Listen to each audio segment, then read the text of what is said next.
Bene data bakundwa b'umwami Yesu Kristo, mwese abakurikira izi nyigisho tubahaye ikaze mu biganiro bya Saveur Divine.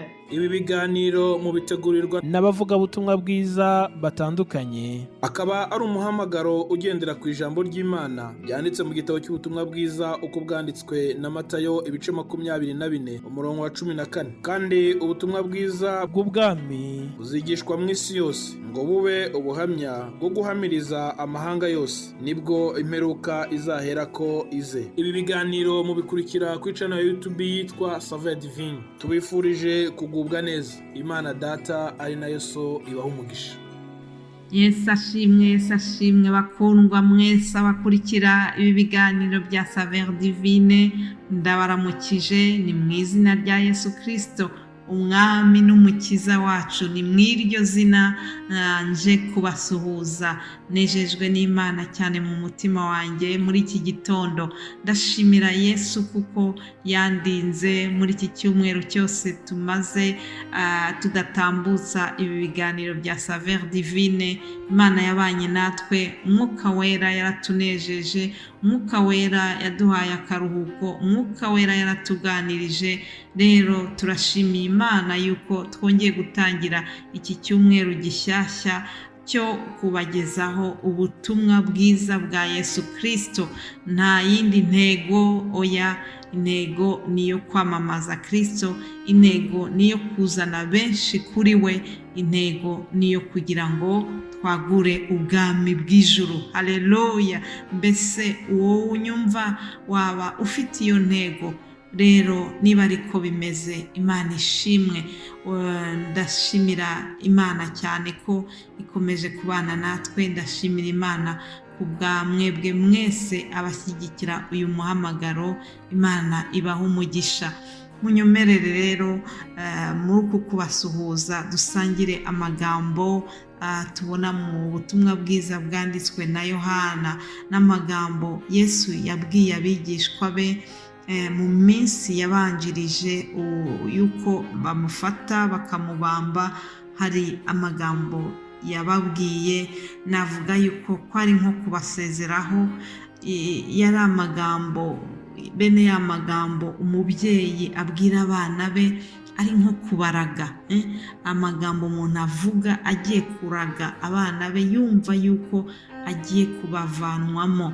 Namwe muri ayo magambo Yesu yabwiye abigishwa be muri icyo gihe. Hanyuma n'ayo magambo nshaka ko twongera kwibukiranya. Nibyo n'amagambo muba musanzwe benshi mwarayumvise, ariko turongera kuyibukiranya. Hanyuma nyuma y'aya magambo turarebera hamwe akanya gato cyane ijambo tuzigishwaho muri iki cyumweru kije, iki cyumweru cyose tugiye gutangira. Munyemerere rero mbasomere aya magambo yo muri Yohana 13. Yesu abwira abigishwa be ngo, bana batoya, ndacyari hamwe namwe umwanya muto. Muzashaka kandi uko nabwiye abayuda nti aho njya ntimubasha kuhajya, namwe niko mbibabwiye ubu.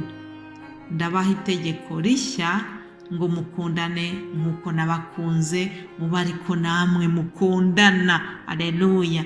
Mube ariko namwe mukundana. Ibyo nibyo bose bazamenyeraho ko muri abigishwa banjye, nimukundana. Haleluya! Urumva, umwami Yesu abahaye itegeko rishya. Bari basanzwe bafite ayandi mategeko bagenderaho y'abayuda, ndetse yari menshi cyane, ngo yararenze na 600 ariko arababwira ati, nyuma y'ayo mategeko yose musanzwe mwubahiriza, mbabwiye irindi tegeko rishya. Mukundane nk'uko nabakunze, mube ariko namwe mukundana. Yego, nubwo wenda mwari musanzwe mukundana, ariko ndabasaba mushyireho akarusho. Rwa rukundo mwari mufitanye hagati yanyu murugire rushyashya, muruvugurure, maze ngo mukundane nk'uko nanjye nabakunze. Haleluya! Ngo ibyo nibyo bazabamenyeraho ko muri abigishwa banjye, nimukundana. Bene data, hari ibintu byinshi dukora muri uyu murimo, muri uyu muhamagaro wo gukurikira Yesu. Hari byinshi dukora. Umukristo arasenga, umukristo ariyiriza. Ibyo ni byiza pe, biramufasha gukura. Umukristo asoma ijambo ry'Imana. Umukristo agomba kubwira abandi ubutumwa, akavuga Yesu mu bandi. Ariko ibyo ngibyo byose niba tubikoze bidaherekejwe n'urukundo, ni ukuri ntacyo byaba bimaze. Urukundo Yesu yaravuze ngo nicyo kintu bazamenyeraho yuko muri abigishwa banjye. Nuko rero arabihanangiriza ati mugire urukundo. Hanyuma kandi arongera arababwira ati nimunkunda muzitondera amategeko yanjye, nanjye nzasaba data nawe azabaha undi mufasha wo kubana namwe ibihe byose, niwo mwuka w'ukuri. Haleluya. Arongera arabihanangiriza aravuga ati nimuguma muri nge, amagambo yanjye akaguma muri mwe, musabe icyo mushaka cyose muzagihabwa. Ibyo ni byo byubahisha data, nuko mwera imbuto nyinshi mukaba abigishwa banjye. Nk'uko nababwiye, ayo yose ni amagambo yababwiye ari kubasezeraho. Ayo yose ni amagambo yababwiye ari gutegura imitima yabo kugira ngo ube kuzagira ihungabana, kugira ngo igihe azaba yabakuwemo azabe yabasigiye byibura ikintu kizabafasha gukomeza kuba muri uwo muhamagaro abasigiye. Yari ari kubaha amagambo y'impamba azabafasha gukomeza iriya misiyo yari agiye kubasigamo, imisiyo yari azi ko itoroshye.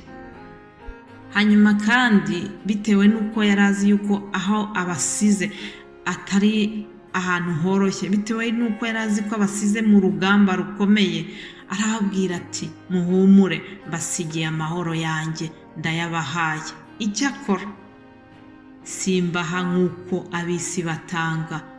Imitima yanyu ntihagarare kandi ntitinye. Mwumvise uko nababwiye nti ndagenda kandi nzagaruka aho muri. Nkunda rino jambo cyane. Umwami Yesu yabahumurije ababwira ati mbasigiye amahoro yanjye ndayabahaye. Icyakora simbaha nk'uko ab'isi batanga. Bene data, amahoro yo mu isi aturuka ku bindi bintu binyuranye. Aho ushobora kugira amahoro aturuka kuko ufite amayero menshi muri banki, ushobora kugira amahoro ashingiye kuko ufite akazi keza, ufite diplome nziza, ushobora kwihesha amahoro ashingiye kuko ufite wenda inshuti n'izi nyinshi. Ariko bene ayo mahoro ndagira ngo nkubwire ko adatanga garanti nk'iy'amahoro Yesu atanga. Hari amahoro Yesu atanga adashingiye ku butunzi, adashingiye ku kintu iki n'iki, ahubwo amahoro yuko Yesu, umwami Yesu agukunda. Aleluya. Muririmbyi umwe yaravuze ngo ubwo umwami Yesu ankunda ndamahoro. Aleluya. Nuko rero nagambiriye kubabwira ko Yesu amaze kubabwira aya magambo yose, aya magambo navuga yuko ari irage yarabahaye, amaze guterura aya magambo yose, nibwo tugera muri iki gice cya 17 cyo muri Yohana. Noneho iki gice cyose cyari kigizwe n'isengesho yasengeye abigishwa be ndetse n'abandi bazamwizera. Ni ukuvuga ngo iri sengesho ryarebaga bariya bigishwa, ziriya ntumwa yabwiraga en direct, ariko rireba abandi bazaba bigishwa be mu gihe cya nyuma, abazamwizera. Abo ni batwebwe, abo ntabwo ari Petero na Yohana wenyine, ahubwo ni wowe Frida unyumva, ni wowe Denise, ni wowe Odette. Buri muntu wese yashyiraho izina rye, ntabwo nabarondora ngo mbarangize, ariko iri sengesho Yesu yakoze muri iki gice cya 17 cya Yohana riratureba twese. Aleluya.